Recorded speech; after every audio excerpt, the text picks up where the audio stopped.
Hyderabad Gulzar house అగ్ని ప్రమాదంపై HRC serious అయింది.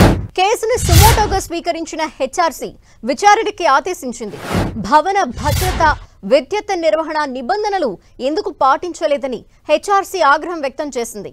17 మంది మృతిపై జూన్ 30లోగా రిపోర్ట్ సమర్పించాలని Telangana CS, Hyderabad CP, 5 DG, TSSP, DCL chief ఇంజనీర్లకు హెచ్ఆర్సీ ఆదేశించింది.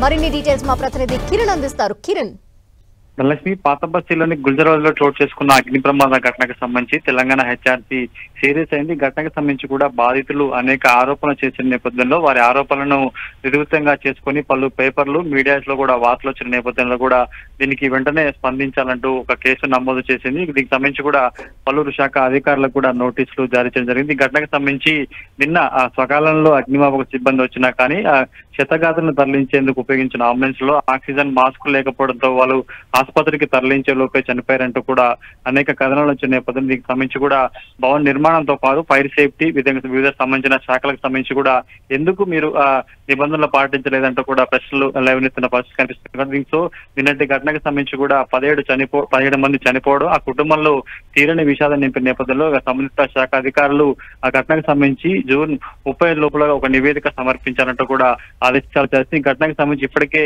ఇటు అగ్నిమాపకతో పాటు పోలీసులు కూడా సమగ్ర నివేదిక సిద్ధం చేస్తున్నారు. ఇక ఏసీ కంపరేచర్ పెరగడంతో కూడా ఇంతటి దుర్ఘటన చోటు చేసుకున్నట్టు ఇప్పటికే అగ్నిమాపక శాఖ కూడా ఒక ప్రాథమిక రిపోర్టు వెల్లడించిన నేపథ్యంలో తాజాగా హెచ్ఆర్సీ కూడా కలగ తీసుకుని సంబంధిత అధికారులకు నోటీసులు జారీ చేయడం చర్చనీయాంశంగా మారినట్టుగా చెప్పాల్సి ఉంటుంది. ధనలక్ష్మి. Okay, thank you Kiran.